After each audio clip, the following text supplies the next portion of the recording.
Hello, Nigel here with you, Nigel's Modelling Bench, and today is Friday the 2nd of August 2024. Where has this year gone? And this is the first monthly roundup I've done since the beginning of May. As most of you will know, unfortunately we lost our dear little Jess at the end of May, and it really has knocked me for six. And yeah, starting to get back to normal now. I guess some of you are detecting that in my voice and my videos and stuff, and you can see we did a video build of this little beauty here. This is in memory of Jess.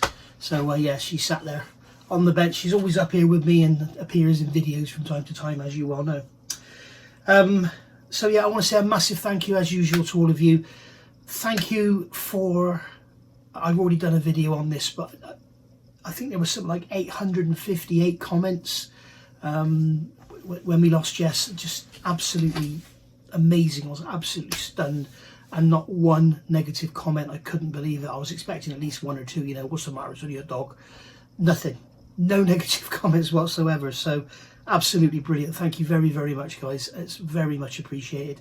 There's some lovely cards sent as well, some beautiful private messages, some very touching messages that really did bring a tear to my eye. So thank you very much.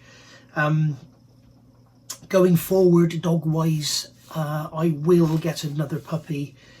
She will be another wire-haired fox terrier. I was talking very much in line of getting a Scottie, because Memphis Belle, their mascot dog, was a Scottie and they called her Stuka, and I was going to get a black Scottie and call her Stuka. But having been with Jess for so long and enjoying the time we had together, there's a hell of a community around wire-haired fox terriers. They're not a very common dog in this country, but there's a hell of a community. There's lots of YouTube videos where they go for long walks and stuff and everything, and yeah, it's just, to me, there is no other dog now. So I will be getting another one. I don't know when, probably sooner rather than later, and she will be a puppy. She will be 8 weeks old or whatever, unless a rescue comes up in the meantime. But there is a wire-haired fox terrier rescue, so a fox terrier rescue site that is on Facebook and on YouTube and on Google and everything, but absolutely impossible to get hold of. So you know, you can't contact them to inquire about a dog unless you actually define in your inquiry what the dog is, and when you look on their website, all the dogs are reserved. So I don't get it. I don't know how you're supposed to approach them, but I will be getting a puppy. She'll be 8-9 weeks old, so she'll be a little bundle of fur, and you will be able to watch her grow. So if you like fox terriers or you're into puppies, then hit that subscribe and you'll see what's down there, isn't it? Sorry, then you'll be able to see what's going on. So yeah, thank you very much for all your wonderful comments. As far as how I'm doing, I still have bad days. I still have bad nights. You know, we're over 2 months. We've gone 9 weeks now since we lost Jess, and I still have bad nights now. It's unbelievable. I still talk to her. Her crate is still set up in the kitchen. I can't take it down because it kind of feels like I'm closing a book, and I don't want to close that book. But I'm sure that at some point, well, certainly when I get another one, I'm going to have to take it down because it'll be far too big for her. Anyway, so yeah, on about loss, we, as you know, earlier this year we lost Wendy Hixon, very, very prominent person in the modelling world on YouTube, always in the comments and everything, very generous, sending people gifts and money and all sorts, and she was wonderful. And as some of you will know, she wanted the Spitfire that I made, so I sent her that. So that's quite poignant because I've just done a review of this. Airfix kindly, thank you very much, Dale. Airfix sent me this. This is their new Mark 8 Spitfire, which is basically some small adjustments to the tooling of the Mark 9 as an extra sprue, and I think there's some changes to the wings and stuff. But it's still got the 4 machine guns and the 2 cannons, but I think there is some difference in the wings or whatever from what I read online. I don't know. I'm not an expert. But yeah, so Wendy got that one, and unfortunately Wendy, as far as I know, had no family, so probably that model ended up getting chucked in a skip somewhere. So who knows? So what are we doing? At the moment we are working on predominantly 3 builds in plastic. As you know, we've got the Border Lancaster in the background, we've got the A20 in the background, and I will get back on those, I promise. I was hoping to get back on the Border Lanc sometime in June, but obviously Mojo got slaughtered, so didn't do much on that. But predominantly we're working on 3 models at the moment. You'll know I'm doing this one. This is for the Wendy's Memorial Group build over on Facebook. This is the Airfix 148 scale Gannet, and it's got the Quintus Studios cockpit interior with seat belts and everything, which is wonderful. First time I've ever used Quintus Studios. I will definitely be using them again. They are amazing. They are absolutely fantastic. I love them to bits. We're also working on this one. I think you've seen part 5 now, haven't you? This is the Dambuster Lancaster. As you can see, this one's coming on really, really well. So that one's, we're working on that as well. And then also for our Wingnut Wings Wednesdays, we're doing this one. This is the little Fokker E4. I've actually filmed next week's video already, and as you can see or not, I've been doing work on the rigging and all the control lines on the back end and everything. So yeah, this is coming together really nicely, and we've done a bit of weathering. It needs more weathering obviously after the rigging goes on, but that is a complete and utter nightmare of a build. Everything that can go wrong in modelling has gone wrong with that. Everything. If it can go wrong, it's happened on that model. It is the most difficult model I've ever built, purely because it's so flimsy. You pick it up wrong and it falls apart. It's unbelievable. I can't wait to do another one, but I really do love Wingnut Wings. That's the first one I've ever built, and the only reason I built that one is because it's my least favourite in the stash, and I thought if I mess it up or throw it out the window, whatever, it doesn't really matter. But I was thinking I'd have a crack at that Felix stove that I bought recently. I ain't ready for that. I need another 20 years experience, at which point I'll be 80, so 81. So yeah, so that's what we're working on at the moment. And also, you know, we've got the Porsche Lamborghini. In real time it is finished. It is downstairs on the coffee table. It's huge, it's beautiful, and it weighs a ton. That's going to be featuring every Saturday 8 PM, as you know. I guess 8 PM or 7 PM. And there's another 4 or 5 parts of that to come before you see that one finished. And at the end of that, I go back over the build and go through the bits and pieces to look out for. We've also got the Hachette Lancaster on the go, and I've literally just had 10 minutes ago just had a delivery of the next 4 parts. I don't know what's in there. It's probably more undercarriage, and it's quite light, so I'm not expecting any big wing spars or anything.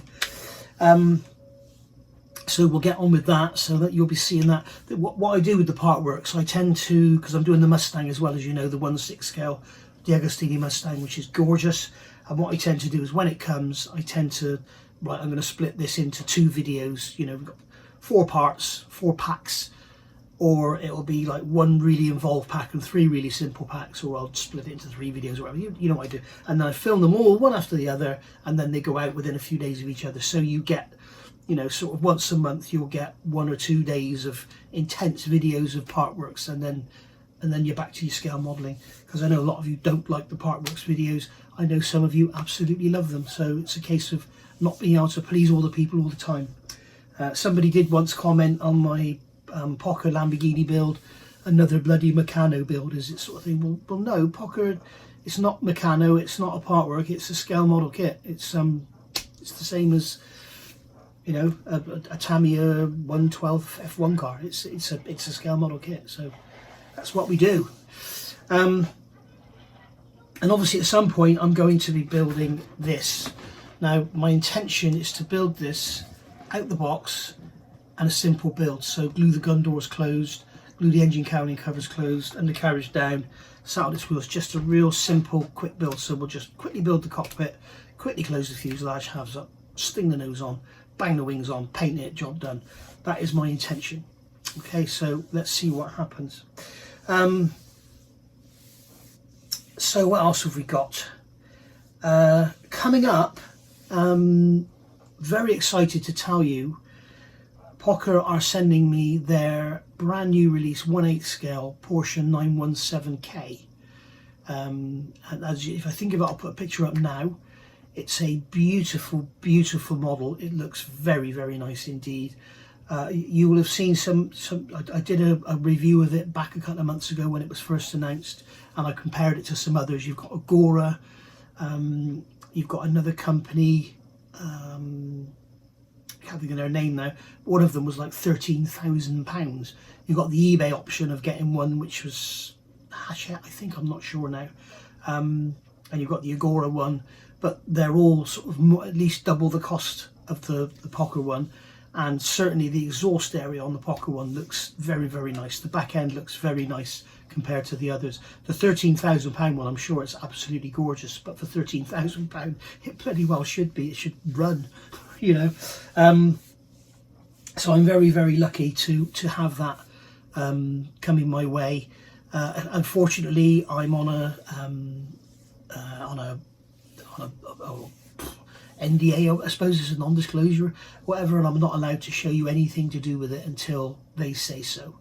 So I've got the instructions. I've made a video on the instructions, and it is a very, very nice model. And a lot of the things that I didn't like about the Lamborghini are gone. So I can't say any more than that. I'm not allowed to say anything. But yeah, it's very, very nice by the look of it. So it's a lot lower part count as well, which is interesting, because the other thing that's nice about the Porsche 917 being a race car, it's all visible. All the interior is visible, all the front end's visible. You know, when you take the bonnet off, as it were, you know, you got all the detail in there, whereas with the Lamborghini it's all covered up. And when you lift up the great big clamshell rear end, you've got all the space frame, all the suspension, everything is all visible. So yeah, really nice model, and it's going to be a beauty to build, I just know it. As I say, I'm also going to be doing this Spitfire in the near future. I think when the Gannett's finished, we'll perhaps get this Spitfire back on, or get it on the bench, not back on the bench. At the moment, as you know, I'm working on the Gannet, but as you can see, we're kind of, all the sub-assemblies are done and we're ready for paint. But at the moment here in the UK, it's been 30 odd degrees, and it's extremely humid and very, very stormy and everything. And it's just trying to paint anything is a joke. What I need to do is sleep during the day and stay up all night modelling because it's cooler. But I doubt the neighbours would like the noise of the compressor at night with the windows open anyway. So yeah, because all their windows are open, that is the trouble. I love to sit here at 2 o'clock in the morning doing modelling, but when the neighbours just across the road have got their bedroom windows open and I'm right in front of their bedroom window, they don't want to hear my compressor going off, do they? Because at night, even the quietest compressor is going to make a noise. So we've also got, as promised, Stuka Sunday is coming. You know that Mal in Australia sent me that beautiful Airfix 124 Stuka. We've got the Airscale 3D printed resin parts for it. We've got the Airscale seat belts for it. We've got the One Man Army mask set for it, so we're not going to be having to use the old Airfix decals. It's just going to be a great little project. It's going to be a lot of fun. I've managed to repair that canopy. I have asked Airfix if they have a clear sprue, and they haven't said no. I've had to get a new clear sprue for my lifeboat, the Airfix lifeboat, which is here. There we go. Moss kindly sent me that, and I've done a review of it, and I've started building it, but I can't put the videos out because I'm stuck, because there was a fault with the clear parts. So I'm waiting for those to arrive. They've said they're going to send them, but they said they could be up to 21 days, and that was about a week, 10 days ago. So that's coming your way. But I did ask for the clear sprue for the Stuka, and they haven't said they haven't got one. So maybe that's what they're waiting for. Maybe they've ordered one and they're waiting for it to come in. I don't know. But I have managed to fix the one that was in the box broken. But I've noticed that I don't know if they're all like it. Let me know. If you've got an Airfix 124 Stuka, have a look at your clear sprue and let me know. But it almost looks like, if you can imagine getting white glue on your fingers and then touching the parts and letting it dry, that's how it looks. It's really weird. I know it's not that. It's not somebody's tried to fix it because the bag was sealed. So there we go. But it's unfortunate it got broken. Apparently it's a common fault with the Stuka. So there we go. Yeah, so that's coming your way. So obviously we've got the Porsche coming your way, the Spitfire coming your way, and Stuka Sunday, which will start very soon. It won't be this week because it's Friday today.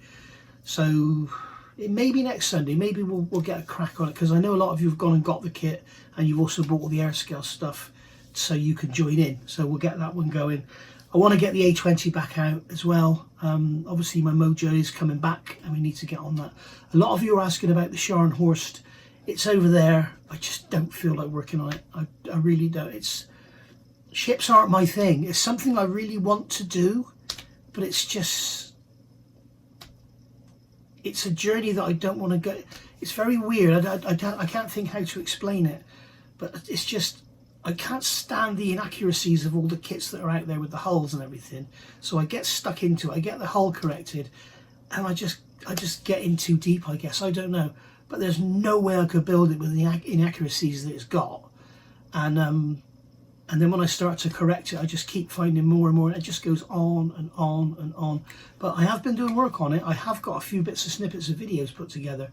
Not enough to put a video out, but we will get on it. But at the moment it's too hot, because I can't do filling work and everything at the moment. The filler will bloody dry before you get it on there. So I don't know, people who live in California and that manage. So there we go. So that's been the monthly roundup. I can't think of anything else to say, other than, like I say a massive thank you to you all for your contributions, you know, both financially through Patreon and PayPal, and also all your fantastic emails and comments that I get. If you do send me emails asking questions about modelling related stuff and that, sometimes I don't answer them. I'm sorry, but I get inundated.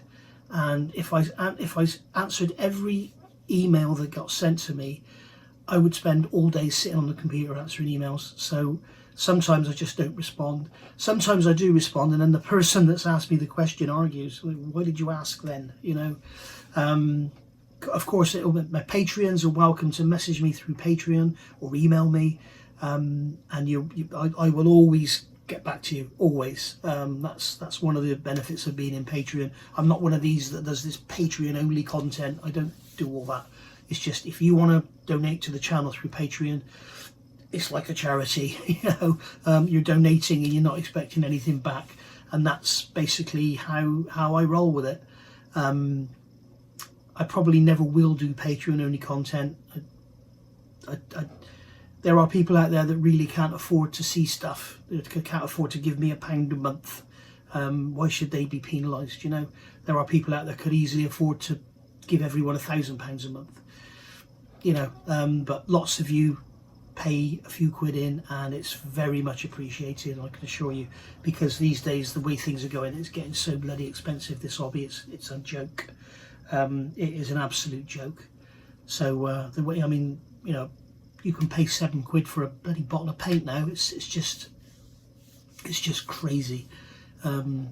Kits aren't so bad. Some kits are getting silly. I mean, this I think is absolutely amazing. I saw it.